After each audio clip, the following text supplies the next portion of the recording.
Hai guys, selamat datang di channel Gereja Internet. Jangan lupa klik tombol subscribe dan nyalakan lonceng pemberitahuan supaya kamu bisa mendapatkan pengajaran setiap minggunya tentang kebenaran yang alkitabiah. Klik subscribe itu nggak bayar guys. Tapi dengan klik subscribe, kalian baru saja mendukung Gereja Internet supaya terus dapat berkembang di dunia YouTube. Jangan lupa like, comment, and share ya guys. Silakan duduk dalam hadirat Tuhan. Saudara, pagi ini ada hal yang penting yang Tuhan taruh di hati saya. Saya berdoa Anda bisa tangkap dengan rohmu dengan kuat. Menangkapnya dengan detail. Tapi kalau di hati kita ini bisa sesuatunya, percayalah ini ada hal yang luar biasa. Nah, saya akan mulai perlahan ceritakan kepada saudara, sampai Anda bisa tangkap betul dengan rohmu, dan mari satukan hati kita sepakat, maka banyak hal yang ajaib akan Tuhan kerjakan di tengah-tengah kita. Mari kita buka yang pertama, Matius pasal yang pertama, lihat pada ayat yang pertama. Matius pasal yang pertama, ayat yang pertama. Inilah silsilah Yesus Kristus, lalu kemudian dijelaskan anak Daud, anak Abraham. Jadi kalau Anda baca ayat New Covenant atau perjanjian baru. Perjanjian baru dimulai oleh Matius pasal pertama ayat yang pertama. Dan kalau Anda menangkap akan penulisan daripada Matius ini menarik sekali karena kalau saudara melihat di dalam kitab Maleakhi, maka sebetulnya jarak antara Maleakhi dengan Matius itu ada 400 tahun. Jadi selama 400 tahun dari Maleakhi, tidak ada istilahnya ya, tidak ada firman yang diturunkan untuk seluruh dunia global. Mungkin firman pribadi ada, tapi firman yang akhirnya menjadi Alkitab ini enggak ada. Jadi ini ada periode gelap 400 tahun. Lalu kemudian datanglah Injil Matius. Kalau Anda membayangkan kegelapan selama 400 tahun, tiba-tiba hari itu hilang ketika Matius menulis akan perjanjian baru, New Covenant, dan dia mulai dengan kalimat ini. Inilah silsilah Yesus Kristus. Dan dalam kata itu dikatakan dia anak Daud dan dia anak Abraham. Saya mau gambar sesuatu di sini. Kata silsilah ini sebetulnya terjemahan hurufiahnya adalah family tree. Dalam Injil, dalam surat Yakobus, ini gambar pohon ya. Ini family tree. Ini buahnya misalnya. Ini dahannya, batangnya, ini akarnya. Inilah pohon keluarga, family tree. Kalau ini merupakan Yesus di sini,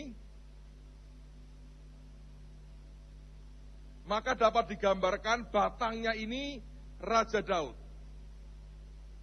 Tetapi yang di bawah, inilah namanya Abraham. Alkitab berkata, inilah pohon keluarga Yesus Kristus. Rangkumannya dimulai dengan inilah dia anak Daud, anak Abraham. 400 tahun dalam kegelapan, tidak ada firman, tidak ada kitab apapun. Tiba-tiba muncul perjanjian baru dan memulai dengan ayat pertama dengan ngomong tentang pohon keluarga. Di surat Yakobus, kata ini diterjemahkan sebagai roda kehidupan. The wheel of life. Artinya, ini mempengaruhi gerak kita. Roda kehidupan kita itu ternyata berkaitan dengan pohon keluarga ini. Semua orang punya pohon keluarga. Secara jasmani, secara rohani. Tapi saya mau tunjukkan kepada Anda sebuah pohon keluarga lain yang saudara dan saya miliki. Nah, sekali lagi, inilah pohon keluarga Yesus Kristus. Di Jawa ini kalau orang mau cari menantu, orang tanya gini, ini bibitnya siapa? Jadi orang tuanya, nenek moyangnya seperti apa? Itu bahan pertimbangan. Oh, dulu perampok, pembunuh, pemberontak, nggak usah. Nanti ini timbulkan masalah di dalam. Wah, ini orang-orang hebat, oke katanya. Kurang ganteng, gampang operasi plastik. Kurang ayu, gampang, kasih barang merek jadi ayu, sudah, selesai. Tapi orang berkata ini bibitnya siapa? Itu karena inilah the family tree, pohon keluarga dari Yesus Kristus. Dia dikatakan anak Daud dan anak Abraham. Nah, sekarang perhatikan. Pak, apa kaitan dengan kita? Ada rupanya. Coba lihat, adalah milik Kristus. Siapa yang merasa dirinya milik Kristus? Amen? Yang belum, tolong hubungi Pak Hengki minta baptis setelah ini. Dan jikalau kamu adalah milik Kristus, maka kamu juga adalah keturunan siapa? Abraham. Dan berhak menerima janji Allah.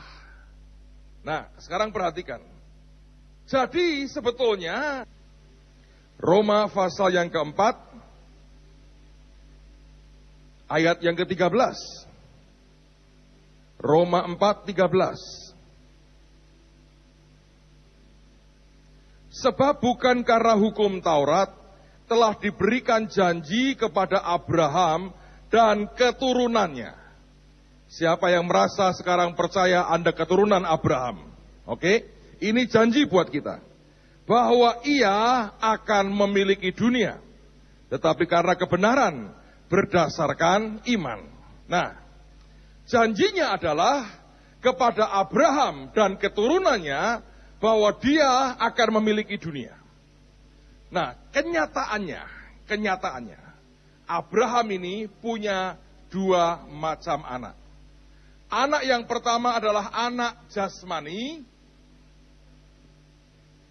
Inilah yang orang kenal sebagai orang Yahudi pada hari ini. Anak yang kedua adalah anak rohani. Anak rohani ini adalah kita, orang percaya kepada Tuhan Yesus. Nah, Alkitab berkata, janjinya adalah kepada Abraham dan keturunannya bahwa dia akan memiliki dunia. Oke? Nah, tetapi persoalannya sekarang, ternyata tadi saya berkata, Abraham punya dua anak. Anak jasmani dan anak rohani. Dia tidak pernah mengingkari. Dan dia berkata, kamu akan memiliki dunia, dia buktikan sampai hari ini. Bahkan, dari yang baik sampai yang jelek, saudara. Mereka itu menguasai. Saya baru tahu, bahwa yang namanya Lenin, yang mendirikan negara Soviet itu Yahudi ternyata. Penggantinya Stalin, kejamnya luar biasa, lulusan sekolah Alkitab. Bayangin, semua yang bau-bau begitu tuh ya, kalau nyeleweng saudara, gawat, jahatnya luar biasa. Jangan lupa, Lucifer pernah jadi penghuni surga. Jadi orang-orang yang tahu kebenaran dikit ini, kalau dia nyeleweng hatinya, maka jahatnya akan luar biasa. Terus saya pernah ceritakan, kalau Anda lihat mata uang yuan, cari yang 1 yuan. Saya nggak tahu kenapa. Di bagian kanan atas, itu ada gambar bintang Daud. Kalau Anda ke Jogja, ada monumen Jogja, Tugu Jogja itu, di tengah-tengah tuh. Coba deketi saudara. Itu di ujungnya bintang Daud. Aneh memang. Kenapa seperti itu? Pengaruh. Itu influence. Mau seperti apapun, ini kenyataan faktanya. Karena janji Tuhan. Kepada Abraham dan keturunannya diberikan janji, kamu akan menguasai dunia. Nah, kita ini keabsahannya sebetulnya sama kuatnya. Bahkan lebih kuat loh. Karena kita terhisap di dalam yang namanya Yesus Kristus. Yang jasmani ini masih nolak sebagian besar. Yang rohani terima Tuhan. Dan kita dimiliki oleh Yesus, karena itu kita disebut keturunan Abraham dan berhak mendapatkan janji itu. Nah, sekarang pertanyaannya, kita kan di sini ya, bagaimana yang ini bisa nerima yang rohani, dan bagaimana yang kita ini bisa nikmati yang jasmani. Jadi sesama keturunan Abraham ini kan harusnya utuh nikmati dua-duanya. Baik yang rohani maupun yang jasmani. Dan kemarin di Surabaya aneh sekali. Menjelang saya khotbah itu. Saya nggak tahu khotbah apa padahal hari itu. Bener-bener blank dari pagi doa nggak dapat apa-apa. Saya duduk nunggu giliran sambil berdoa. Saya suruh ngomong apa Tuhan? Tiba-tiba Tuhan ingatkan ini. Dan dia berkata, nak, ada hukum, ada law, ada cara untuk membuat yang ini terima yang rohani. Dan yang rohani terima yang jasmani. Saya bilang, apa Tuhan hukumnya? Dan Tuhan berkata, bukan hanya soal hukum ini. Waktunya untuk segala sesuatu sudah sangat dekat. Coba kita lihat sekarang. Ini hukumnya. Yohanes 4. Kita bertanya begini, Pak, kenapa ya mereka kok begitu hebat sebetulnya? Secara daging itu luar biasa. Coba kita lihat. Yohanes 4 ayat 22. Ini yang ngomong Yesus sendiri. Yohanes 4:22. Kamu menyembah apa yang tidak kamu kenal. Kami menyembah apa yang kami kenal. Sebab, perhatikan, ini perkataan Yesus. Keselamatan datang dari bangsa Yahudi. Oke? Apa yang membuat ini, yang di sini, secara jasmani itu luar biasa. Saya tidak punya data akurat karena saya belum cek. Tapi sejauh yang saya mengerti, ini baru menguasai dunia ini setelah Injil, saudara. Sebetulnya mereka kan tersebar setelah tahun 70, Yerusalem dihabisi oleh Titus dan mereka nyebar kemana-mana, dibuang. Lalu mereka nyebar kemana-mana, itulah mereka menguasai dunia. Zaman mereka masih eksis satu kerajaan, tidak terlalu gede sebetulnya. Secara kebesaran kalah dengan Mesir, dengan Cina, dengan Babel, jauh lebih besar. Begitu mereka disebar, dan terjadi setelah zaman perjanjian baru loh. Baru mereka di mana-mana dan mengendalikan dunia. Nah, Yesus berkata, keselamatan datang dari bangsa Yahudi. Dia mau berkata, aku dilahirkan sebagai orang Yahudi. Dan akulah yang membawa kabar keselamatan. Nah, ini ternyata, jasmani ini, Yahudi inilah yang memberikan akan berkat rohani. Kita baca Alkitab ya, semua cerita tentang mereka. Dari Kejadian sampai Wahyu. Semua rasul tentang orang Yahudi semua. Yesus lahir sebagai orang Yahudi. Yang kita baca ini semuanya bicara warnanya Yahudi banget. Artinya kita tiap hari sampai detik ini tanpa sadar ini, kita terima warisan berkat rohani dari bangsa Yahudi.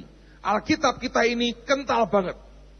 Nah, kalau Anda membaca, ini kenyataannya. Mereka selama ini 2000 tahun lebih memberkati dunia secara rohani, bangsa sebagai bangsa.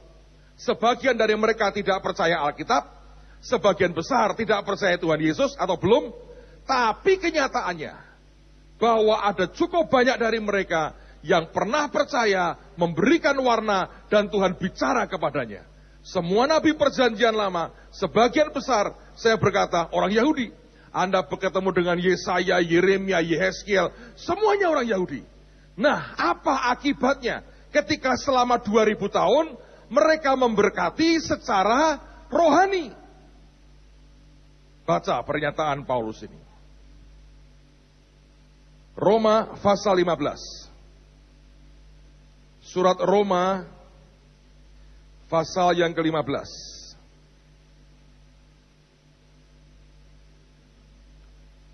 Kalau Anda sudah ketemu Roma 15, lihat ayat 26 dan 27. Roma 15, 26, 27. Sebab Makedonia dan Akhaya telah mengambil keputusan untuk menyumbangkan sesuatu kepada orang-orang miskin di antara orang-orang kudus di Yerusalem. 27, saudara perhatikan. Keputusan itu memang telah mereka ambil. Tetapi jika bangsa-bangsa lain telah beroleh bagian dalam harta rohani orang Yahudi, maka wajiblah juga bangsa-bangsa lain itu melayani orang Yahudi dengan harta duniawi mereka. Saya ulang ini hukumnya. Paulus yang berkata, keputusan itu memang telah mereka ambil, tetapi itu adalah kewajiban mereka. Sebab, kenapa kewajiban? Ini hukum berarti ya.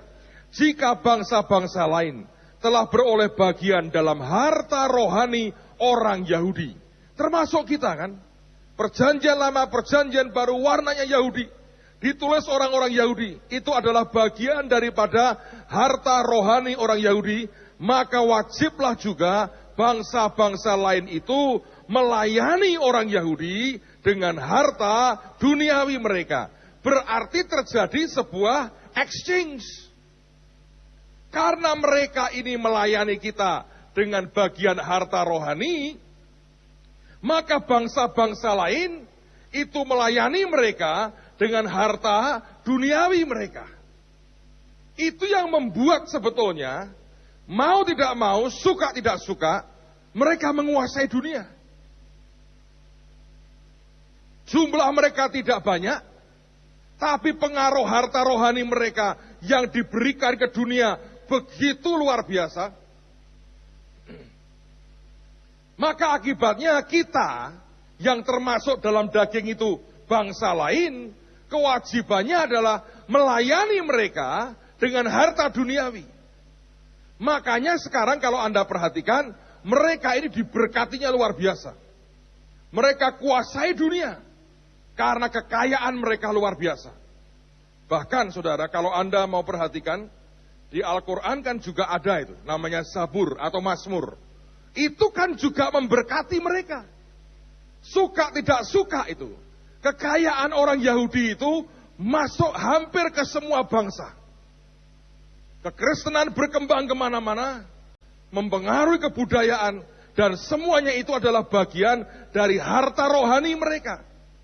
Maka in return sebagai baliknya, imbalannya, bangsa-bangsa lain mesti memberkati mereka dengan harta duniawi mereka. Nah ini hukumnya Rasul Paulus yang ungkapkan.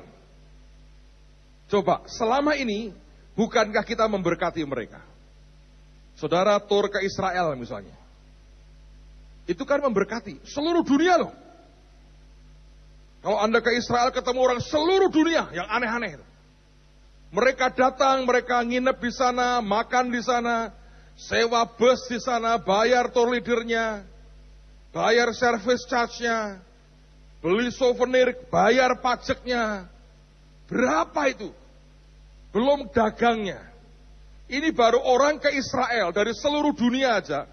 Berapa uang yang masuk ke negara itu? Bukankah ini kenyataan yang Paulus katakan? Mereka memberikan kepada kita bagian dari harta rohani mereka. Dan sebagai imbalannya, kita wajib melayani mereka dengan harta duniawi kita. Dan ini sudah terjadi. Kalau dibiarkan terus seperti ini, ya akan terus seperti ini. Nah, pertanyaannya adalah, saya berkata gini, Tuhan, gimana supaya ini kebalik dong? Bagaimana supaya kita kan juga punya harta rohani yang mereka belum punya? Apa itu? Yesus. Yesus kan Yahudi, ya. Tapi kan sampai hari ini, mereka sebagian besar belum mengakui dia Tuhan. Kita kenal dia sebagai Tuhan. Mereka belum bisa terima. Itu kan harta rohani yang luar biasa. Ada Roh Kudus yang bicara dengan kita. Ada pewahyuan-pewahyuan yang ajaib yang dia sampaikan ke kita. Perjanjian baru juga merupakan hartanya orang Kristen. Apa yang bisa dibuat sebetulnya? Lalu Tuhan ingatkan ayat ini. Ini juga Paulus yang berkata. Coba Anda lihat di 1 Korintus pasal yang ke-9. Ayat yang ke-11.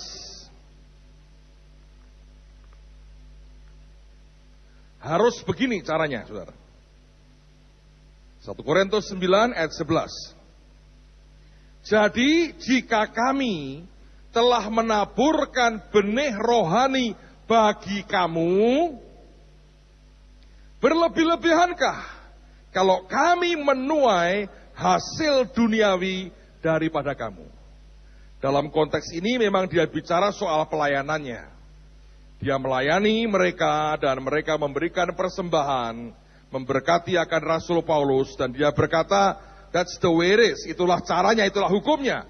Aku memberikan kepadamu benih rohani, aku menuai, aku mendapatkan dari kamu akan hal-hal atau kekayaan, menuai hasil duniawi daripada yang dilayani. Nah, dengan ini sebetulnya, maka kalau saudara dan saya ingin, dan harusnya terjadi, bahwa apa yang mereka punya hari ini, ngalir ke kita, maka yang terjadi adalah, secara rohani, kita harus memberikan benih rohani kepada mereka. Itu aja. Saudara ngalahkan mereka di dagangnya, dengan main di alam mereka tidak bisa menang. Tapi kalau secara rohani, Paulus yang berkata loh, kita nabur benih rohani di sini, maka tidak berlebihan kita menuai hasil tuaian duniawi mereka. Ngerti gak saudara? Terjadi pertukaran. Karena selama ini dengan ayat yang kita punya, Alkitab yang kita punya, semua yang kita punya, mereka memberkati kita dengan harta rohani. Lalu dunia ini melayani mereka dengan harta jasmani. Paulus berkata, kalau kita memberikan benih, dia pakai istilah ini harta, ini benih. Artinya sebetulnya nggak terlalu banyak kan? Nggak butuh terlalu banyak. Kalau ada benih rohani diberikan kepada mereka, maka kita boleh tuai hasil jasmani dari mereka. Saudara, ini hukumnya. Nah, sekarang saya mau cerita kepada saudara. Karena ini penting sekali untuk Anda bisa menangkap apa yang selama ini Tuhan kerjakan. Minggu lalu saya cerita tentang pengalaman di Great Wall. Dan di Great Wall, kami bertemu dengan beberapa orang Yahudi. Saudara, ketika selesai pengalaman di Great Wall, Tuhan bicara dengan saya. Dia bilang, nak, dalam 3 tahun terakhir, aku pertemukan kamu dengan 3 Yahudi. 3 kelompok Yahudi. Dan 3-tiganya sebetulnya memberikan kamu sesuatu. Sebab 3-tiganya itu penting memberikan kamu sesuatu sebelum kelak satu hari kamu tahu ujungnya akan kemana. Waktu itu saya masih belum jelas, saudara. Tapi saya tahu hari ini semua terbuka. Saya mau cerita ini kepada saudara, supaya saudara ngerti kairos Tuhan sedang datang. Karena kalau Anda tidak ngerti kairosnya, Anda masalah. Ini seperti saudara mau di airport atau ke stasiun kereta api, nunggu pesawat atau nunggu kereta. Kalau engkau tidak ngerti jam berapa akan tiba, dan jam berapa berangkatnya, saudara dalam masalah besar. Karena engkau tidak pernah jelas harus berangkat jam berapa, standby berapa jam sebelumnya. Tapi pengertian tentang timetable ini saya perlu tegaskan, supaya Anda bisa tangkap di rohmu. Dan Tuhan berkata begini, ceritakan ke umatku, supaya mereka semua menangkap akan waktunya. Terus saya diberi beberapa hal, nanti saya cerita dengan saudara. Nah sekarang perhatikan. Dia berkata 3 tahun terakhir, sebetulnya aku berikan 3 hal dalam hidupmu. Dan saya walaupun cerita pengalaman pribadi, saya yakin saya mewakili gereja Tuhan pada bangsa ini. Dan itu harus terjadi karena tidak mungkinlah jutaan orang Kristen mengalami yang sama.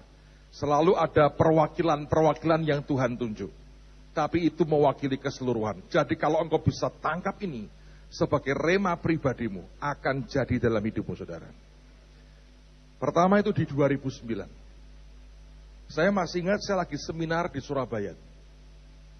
Pas bukan bagian saya khotbah, ada telepon bunyi, saya keluar, saya terima dari seorang hamba Tuhan. Lalu beliau ini ngomong dengan saya begini, Pak, saya ini mau minta maaf ke Bapak. Oleh karena 2 hal. Yang pertama, terus terang Pak, saya ini selama ini negatif lah, sinis dengan pelayanan Anda. Lalu kemudian dia berkata, tapi beberapa tahun terakhir saya jatuh cinta dengan pelayanan Anda. Ini laki-laki, saudara, jadi tenang aja. Saya merasa lumayan ada yang jatuh cinta dengan saya. Lalu kemudian saya ya pikir ya puji Tuhan lah, ya toh berkurang 1 ini orang yang tidak suka. Lumayan, saudara. Kata Bill Wilson, makin tua kita butuh persahabatan lebih banyak lagi. Lalu pada waktu itu dia berkata, tapi yang kedua begini Pak. Saya minta maaf karena saya melakukan sesuatu yang tidak ngomong dengan Bapak terlebih dahulu. Dia berkata, dari pengamatan saya beberapa tahun terakhir, maka saya dengan seorang hamba Tuhan, misionari, telah mengajukan surat usulan kepada sebuah lembaga perguruan tinggi di Amerika untuk memberikan gelar doktor kehormatan kepada Bapak. Saya kaget, saya bilang, Pak, saya kan nggak butuh itu. Saya ini pokoknya khotbah, nyampaikan pesan Tuhan, dan tidak ada tambahan apapun sebetulnya buat saya dengan gelar seperti itu. Oh enggak, saya tahu Pak. Terus saya bilang gini, maaf ya Pak, saya bilang, saya mesti bayar berapa? Oh ini tidak pakai bayar Pak. Karena di Amerika itu banyak yang nawari Anda gelar, asal engkau mau bayar. Saya mengatakan kepada Anda, jangan pernah ambil itu. Karena engkau membohongi dirimu sendiri, dan engkau membohongi orang lain. Dan gak ada baiknya lah saudara. Lalu dia berkata, ini tidak Pak, tidak pakai duit. Tapi Bapak harus ketemu dengan mereka, diwawancara dan dirapatkan, ditimbang-timbang lagi. Ini belum tentu diterima Pak. Tapi saya mau sampaikan ini kepada Bapak. Singkat cerita pembicaraan, lalu kemudian sekian waktu kemudian saya ke Amerika dengan hamba-hamba Tuhan lain. Saya pulang mundur 2 hari karena saya mau ketemu dengan tim mereka. Dan ternyata saya diajukan untuk dapat gelar itu di Cohen University di Amerika. Cohen ini dibuat oleh orang bernama Gary Cohen. Sampai sekarang orangnya masih hidup. Dan Gary Cohen termasuk scholar, ahli di bidang teologi yang dihormati. Kalau saudara punya Alkitab New King James, maka chief editornya adalah Gary Cohen. Kalau Anda ke Florida, ada namanya Holy Land Experience. Seperti taman mini, tapi isinya itu Israel. Dan Anda bisa belajar culture, budaya, hukum, dan sebagainya di situ. Yang buat adalah Gary Cohen. Memang sekarang dibeli oleh TBN di Florida. Nah, Gary Cohen ini, nama Cohen artinya imam. Dan dia telusuri, itu sampai bahwa dia berkata, sebetulnya kalau aslinya, nama Cohen itu hanya keturunan dari garis imam besar Harun yang boleh pakai nama itu. Dan dia berkata, bahwa dia ini masih ada darahnya imam besar Harun. Istrinya dia ditelusur ke atas, itu keturunannya Thomas Jefferson, pendiri negara Amerika Serikat. Bayangin, ini pasangan yang antik dan luar biasa. Lalu saya ketemu, kita ngobrol, termasuk dengan Pak Kang yang datang ke kita beberapa kali. Ini orang doktornya 5, mau ambil doktor ke-6, ditentang sama istrinya, diancam, lu ambil doktor tak usir dari rumah katanya. Akhirnya berhenti, cuma 5 doktornya. Orang sekarang ambil 1 aja mumet, dia 5. 5 semua lulusnya summa cum laude, saudara. Wah, ada orang yang encernya luar biasa.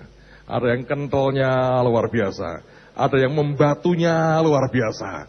Ada ya, orang manusia itu aneh-aneh. Saya harap Anda termasuk yang encer semua. Dan itu kan geger otak, Pak. Anda encer artinya pinter, saudara. Ada orang tidak pernah geger otak. Kenapa? Otaknya tidak pernah geger. Tenang. Tak pernah dipakai soalnya. Saudara, akhirnya ketemu, saya ngobrol dengan dia. Minggu saya disuruh khotbah di gereja dia. Dan Anda pernah dengar cerita dia kan, 3 kali dia rapat dengan boardnya. Karena tidak mudah buat mereka untuk mengatakan iya. Sebab di Asia Tenggara belum pernah mereka memberikan kepada siapapun gelar seperti ini. Mereka pernah berikan di beberapa orang di Amerika, tapi mereka belum pernah lakukan di Asia Tenggara. Saudara, singkat cerita, akhirnya mereka mengatakan setuju. Setelah sekian bulan itu menunggu. Dan pada waktu itu, kalau saya masih ingat, pada November 2009, dia datang kemari, sebagian besar Anda mungkin ikut, dan kita tulis di atas, we honoring Jesus, kami menghormati Yesus karena memang semua karena Tuhan Yesus. So 2009, untuk pertama kalinya, saya terima sesuatu. Saya punya alat peraga, saya harap akan nolong saudara. Ini orang tidak pakai orang lah saudara, karena capek kan berdiri terus di sini. Ini adalah punyanya Ibu Foni. Bisakah seseorang membantu saya, volunteer 1 orang, tolong bantu saya. 2009 Tuhan berikan ini, dan Tuhan berkata, keturunan imam besar Harun memberikan sebuah recognition, sebuah pengakuan dalam hidupmu. Dan Tuhan berkata, kamu lihat, itu akan punya efek yang sangat besar. Saya bilang, Tuhan, saya nggak butuh itu. Dia berkata, bukan soal gelarnya, nak. Tapi dari mana kamu terima ini, itu akan mempengaruhi secara rohani. Ya, saya terima, tidak terjadi apa-apa, kemudian juga nggak tambah pinter, rasanya saya biasa-biasa aja. Dan kemudian masuk 2010. Di 2010 ada hal yang aneh. Tuhan suruh kami pergi ke Israel. Dan waktu itu lebih dari 800 orang berangkat, saudara. Nah, aneh sekali menjelang berangkat, Tuhan ngomong sama saya begini. Nanti di Israel kamu akan ketemu dengan 1 orang Yahudi. Dia anak Tuhan, dia hambaku. Berkati dia, nak. Beri duit. Kasih uang. Sekian ribu dolar. Nanti dia akan memberkati kamu. Berkatnya itu penting buat kamu. Yang saya kagum dengan Tuhan dan cukup aneh, saudara. Gak lama setelah itu ada seorang dokter yang tinggal di Bali. Dia telepon saya. Dia bilang, Pak, saya besok minggu depan ini harus ketemu Bapak. Nah, saya ke Jakarta. Saya nyusul ke Jakarta. Dia terbang dari Bali ke Jakarta. Datang ke SHRK, ketemu saya sebelum saya khotbah, nyampaikan pesan Tuhan, balik ke airport, pulang ke Bali. Saya bilang ini aneh. Dan dia berkata begini, ada pesan Tuhan, Pak. Tuhan bilang, Bapak nanti di Israel akan ketemu 1 orang Yahudi Mesianik. Dia Yahudi yang sudah terima Tuhan Yesus. Dan Tuhan berkata, Bapak akan diberkati orang ini. Dan berkatnya penting buat Bapak. Nah, saya kaget toh. Nah, kok sama? Dia bahkan juga nitip duit, saudara. Dan pada waktu itu saya bilang, oke, saya akan berikan kalau ketemu. Kami berangkat, tiap hari saya tanya, mana Tuhan orangnya? Saya cek tour leadernya, belum terima Tuhan. Kami pernah kebaktian acara Yom Kippur, itu seperti nyepi di Bali, sepi, gak ada mobil lewat. Kita jalan arah-arahan dari hotel ke tempat kebaktian, karena gak ada bus boleh jalan. Asik tuh, Yerusalem sepi. Yang saya masih ingat siang hari Samuel menggeletakkan dirinya itu di tengah jalan Yerusalem. Dulu Yerusalem pernah sekarang dia tiduran terlentang di tengah jalan kota Yerusalem. menguasai dunia katanya terlentang begini. Untung nggak jadi stik bakar, saudara. Sampai sana kebaktian dengan beberapa hamba Tuhan. Saya tanya, apa ini orangnya? Enggak tuh. Bukan, Tuhan berkata.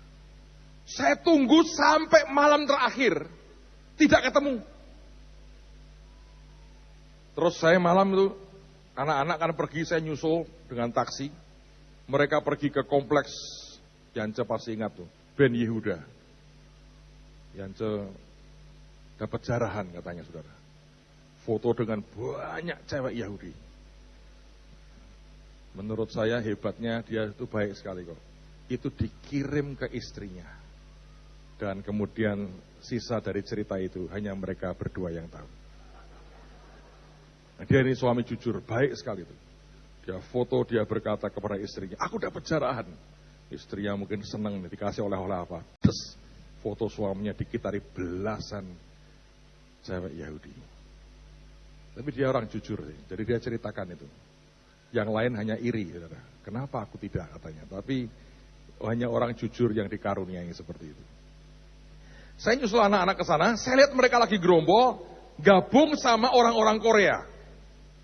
Orang Korea itu ya nekat-nekat, saudara. Pakai gitar, nyembah bahasa roh. Kita kan ngerti sedikit-sedikit bahasa Korea. Kalau nggak ada sarangeo, ini bukan Korea, ini bahasa roh nih kira-kira. Jadi kita gabung, ikut nyembah, ikut nari, di tengah-tengah kompleks pertokoan namanya Ben Yehuda. Lalu anak saya narik saya, Opi, ikut. Diajak ikut, papinya suruh pimpin doa. Jadi saya doain, ikut berdoa, mendoakan Korea, mendoakan Indonesia, mendoakan Israel. Yang membuat saya merinding itu, saudara ya. Begitu kita nari, kita nyembah. Itu beberapa orang pemilik toko di situ keluar bawa sofarnya, ditiup saut-sautan, saudara. Bayangin. Wah, itu pengalaman luar biasa. Dan kemudian selesai, saya tutup hari itu dengan makan dan masuk gerbang keemasan McDonald, saudara.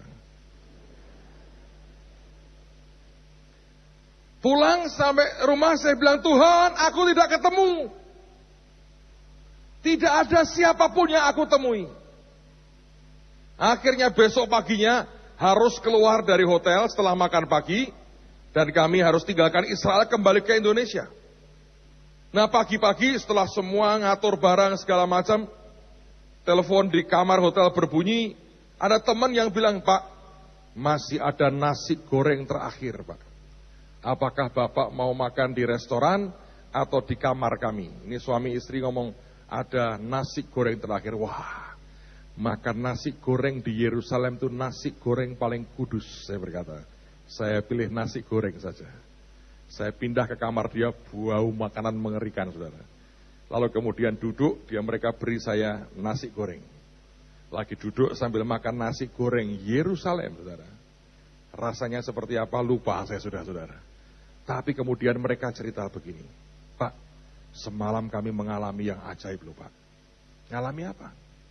Dia bilang, bus kami minta di drop di shopping mall, di areal itu.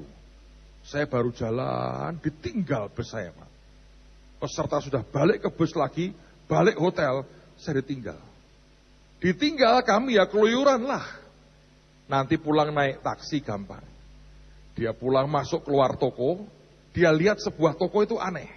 Kok jual seperti buah delima gitu di luar. Dan tokonya katanya jelek.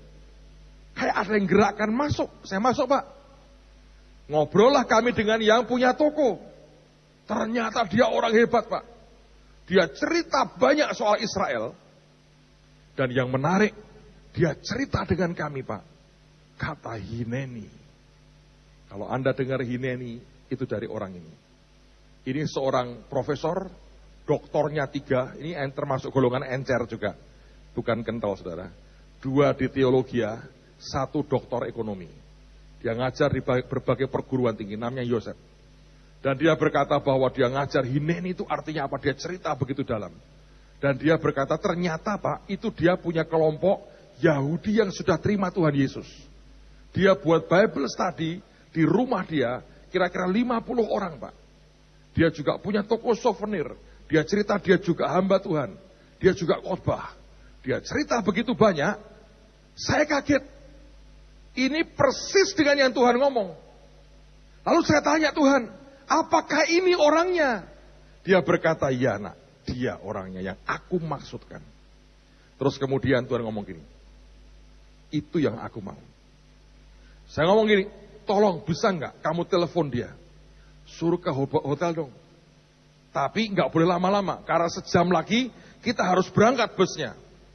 Ditelepon saudara, begitu diangkat dia ngomong begini, aku sudah diberitahu Tuhan tadi pagi, kamu pasti telepon aku. Dan Tuhan sudah berkata, iyakan apapun yang kamu mau. Jadi kamu mau apa? Dia berkata, pendetaku mau ketemu kamu. Bisakah kamu datang ke hotel sekarang? Dia bilang, Tuhan sudah ngomong, iyakan apapun, aku akan datang.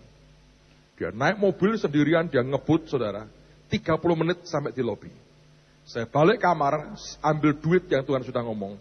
Saya turun ke lobi, kami ketemu, ngobrol, basa-basi, cerita, sharing, dan beberapa belas teman-teman ikut bersama dengan saya di lobi itu.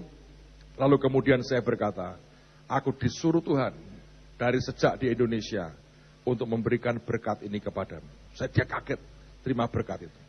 Terus dia peluk saya dan dia doakan saya. Nah, waktu dia mulai mendoakan, memblessing saudara, aneh kemudian dia berkata begini.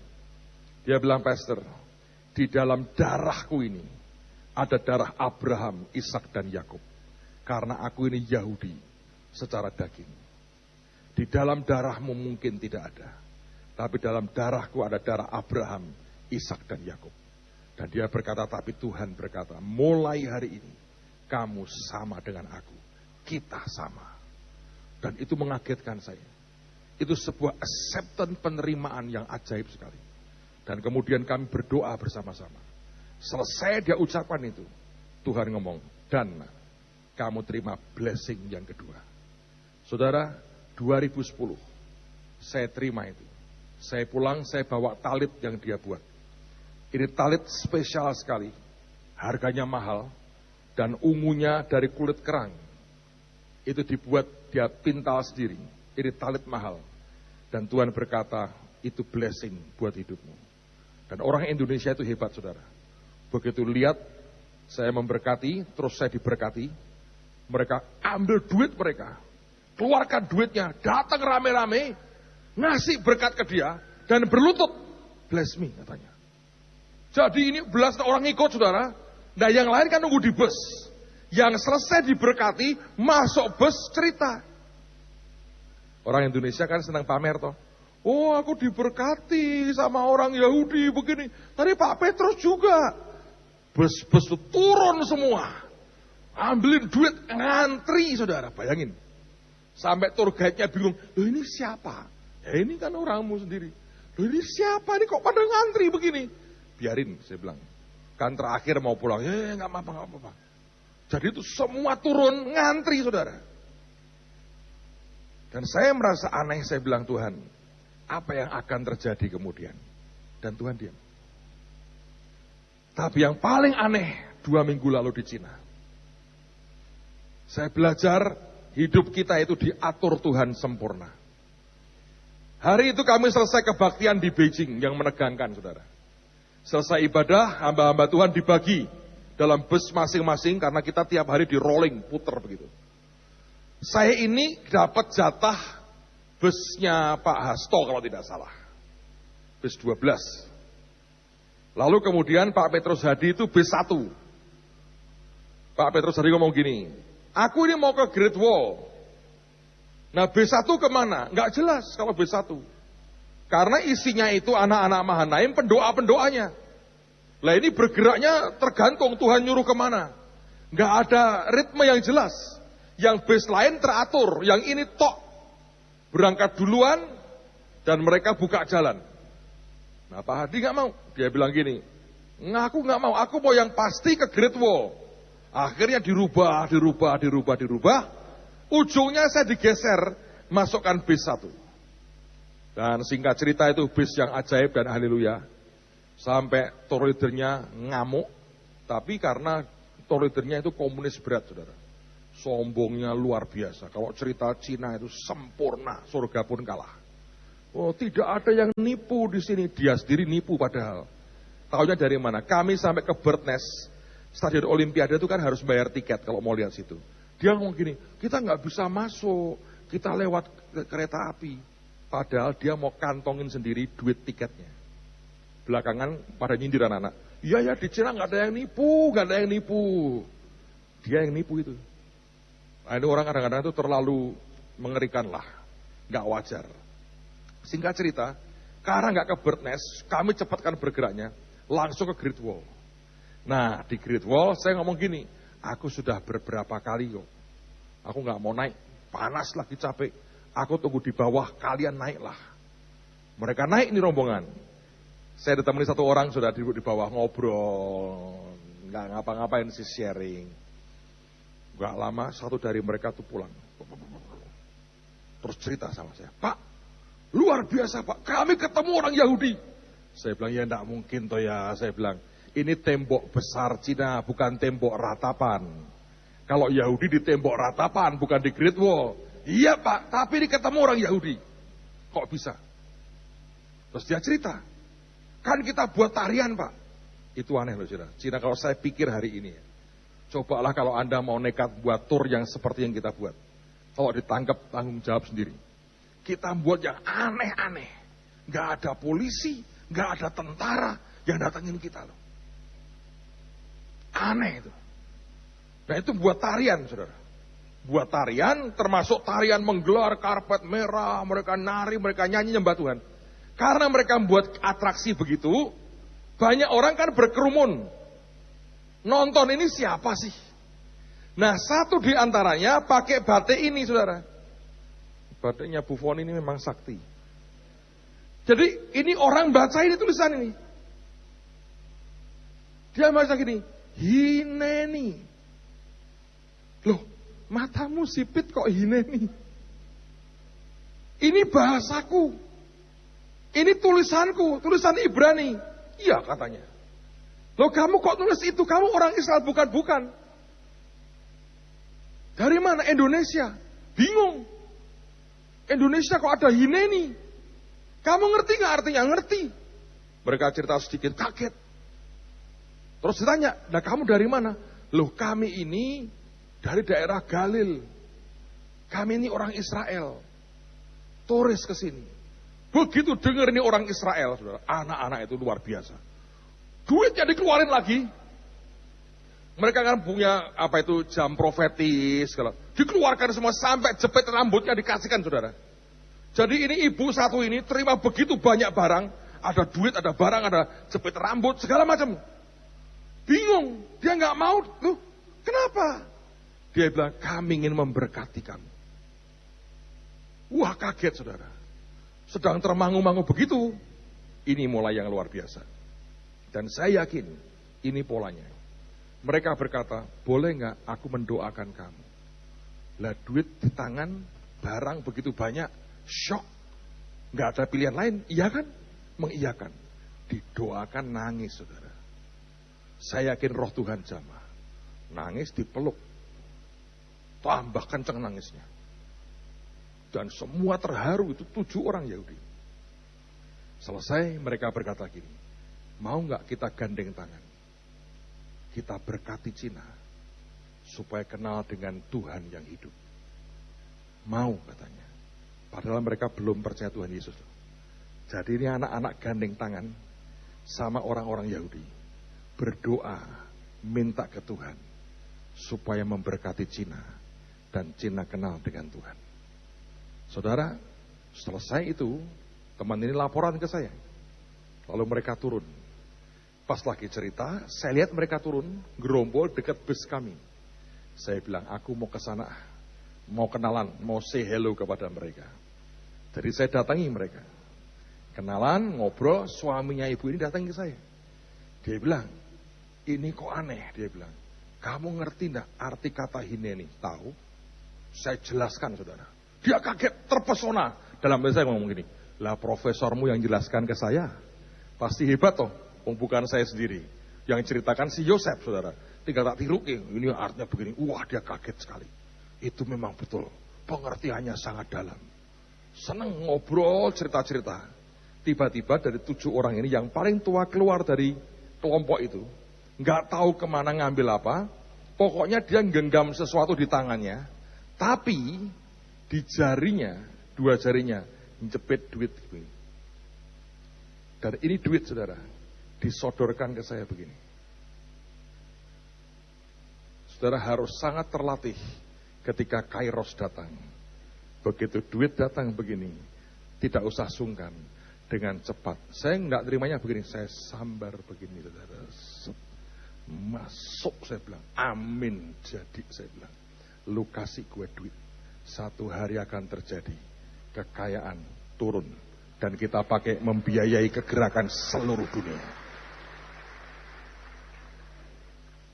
Begitu saya terima, kan di dalam genggamannya masih ada beberapa, buat rebutan anak-anak, rebutan. Saya bilang gini, kok kayak menjelang lebaran itu, rebutan. Dan tiba-tiba Tuhan berkata, nak, sebagaimana terjadi itu akan terjadi. Kamu mendoakan mereka, kamu memberikan benih rohani, dan mereka memberikan kamu hasil duniawi. Akan terjadi dan 1 hari. Dan dia berkata, ini akan jadi sesuatu. 2009, saudara. 2009, Cohen berikan kepada kita ini. 2010, kita dapat kata Hineni. Kita di blessing. 2011, ini datang dalam hidup kita. Saya harap dia bisa terima dengan baik. Wajahnya kurang senyum dan kurang bahagia. Tapi bibirnya penuh kemuliaan karena warnanya ungu. Tolong, Rik. Dan dia baik-baik, tidak tersinggung dan sebagainya. Dengerin, saudara. Tapi yang saya aneh gini. Sabtu kemarin, aneh sekali. Tiba-tiba saya terima fax email dari Morris Sirulu. Tanggal 12 November nanti. Dia membuat 1 hari acara di Tel Aviv. Dia sewa sebuah hall dan dia akan kumpulkan orang-orang Yahudi dari seluruh dunia yang sudah pindah ke Israel, yang merupakan teman-temannya dia, yang sudah terima Tuhan Yesus, yang nyebar tinggal di seluruh Israel. Dia mau buat kebaktian 1 hari, 1 kali aja. Tanggal 12 November tahun ini. Dan dia berkata pada saya, tiba-tiba Tuhan ingatkan saya tentang kamu. Dia berkata, maukah kamu bersama-sama dengan saya? Ambil bagian, layani orang-orang Yahudi dari seluruh dunia ini yang kumpul di Israel. Berkati mereka secara rohani. Dan ketika permintaan itu datang, saya kaget sekali. Sebab itu Tuhan berkata, ini sebuah awal. Kamu berikan benih rohani kepada mereka. Dan tidak berlebihan, kamu akan dapatkan hasil duniawi dari mereka. Itu akan terjadi. Saudara, ini yang sedang diatur sebetulnya. Pada hari itu kalau Tuhan izinkan saya mau bawa rombongan, kami lagi ngatur berapa biayanya. Tapi sebetulnya tujuannya satu, kita akan buat trip yang berbeda. Dan saya sudah dibicara dengan Don Mandel, dia akan bantu semua. Dan kami lagi diatur untuk bisa memberkati orang Yahudi Ethiopia yang tinggal di Tel Aviv dan orang Yahudi Rusia yang banyak tinggal di Yerusalem. Kita akan kebaktian gabung dengan mereka dan kita melayani mereka. Saya sudah minta para penari kita, nanti pada waktu acara Morris, itu dari Messianic Hebrews akan buat pujian penyembahan dan biasanya ada tarian. Saya sudah minta supaya para penari anak-anak kita gabung dengan mereka, nari sama-sama. Musiknya juga mau ikut. Itu kan tergantung iman masing-masing. Nah, Anda diam ya baik-baiklah di rumah kalau Anda diam. Tapi yang ajaib, saudara, saya mau berkata begini. Ini kesempatan sangat langka.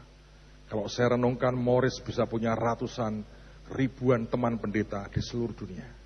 Kalau dia bisa ingat kita, saya percaya ada campur tangan Tuhan yang ajaib.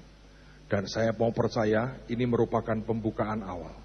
Setelah itu dari waktu ke waktu, saya yakin kita akan kirim tim demi tim untuk melayani anak-anak Tuhan di Israel. Bukan lagi kunjungan untuk tur, tapi kunjungan untuk pelayanan. Saya masih ingat satu hari Pak Adi Sutanto, itu ketua sinode kita, dia pergi ke Yerusalem. Dia di sebuah tempat lihat seperti logo simbol JKI. Dan dia seperti dengar Tuhan berkata, satu hari dia berkata, akan ada office, ada center dari tempat kalian di negara ini. Saya percaya akan tiba waktunya, saudara.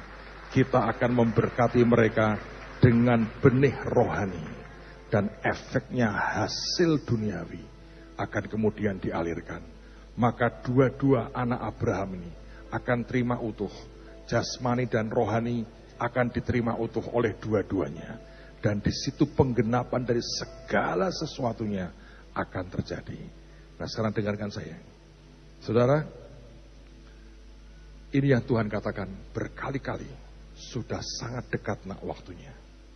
Lalu Tuhan berkata, siapkan jemaat, siapkan umat Tuhan. Dan Tuhan berkata, sediakan bangun buat paritnya dulu.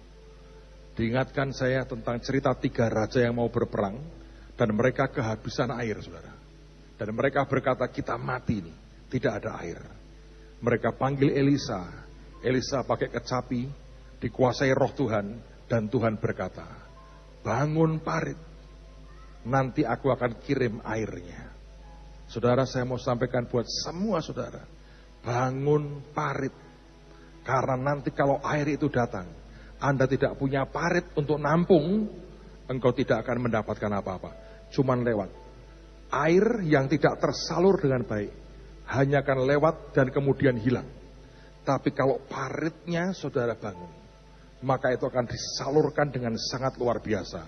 Dan tidak ada yang hilang dan tercecer dari semua berkat Tuhan. Saudara, nah parit seperti apa?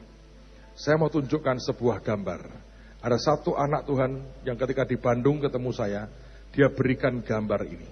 Coba tayangkan gambar itu 5 kota. Nah, saudara nanti boleh cek ya, di peta Pulau Jawa. Anda tahu kita punya tim Bahtera, itu ada di 5 kota sebetulnya. Kalau ditarik garis lurus seperti ini, bentuknya Bahtera. Ya kan? Yang Semarang di mana? Yang belakang, yang di atas. Oke. Dan dia berdoa, Tuhan berkata, setiap kota ini seperti formasi orang Israel, 12 suku. Diberikan formasi masing-masing. Saya tahu tiap kota nanti harus bergumul, mendoakan sendiri akan formasi masing-masingnya. Tapi yang Semarang ini ada 3 suku, Yehuda, Isakar, dan Sebulon. Saudara, nanti Rebu, saya minta kalau Anda sangat serius, saya mau share tentang 3 suku ini. Supaya ini memberikan pengertian di alam roh. Jatahmu itu apa? Tidak ada waktu untuk bicara 12-nya, butuh waktu. Tapi saya mau konsentrasi Rebu ini 6:30, sekali aja. Dan setelah itu kami akan mengurapi saudara satu persatu. Karena Tuhan berkata supaya mereka menyiapkan parit. Kalau sampai nanti waktunya tiba, kita mulai memberkati mereka secara rohani. Selama ini kan begini, Morris yang pergi, kita blessing dengan keuangan kita. Itu masih jasmani, saudara. Morrisnya memberikan secara rohani.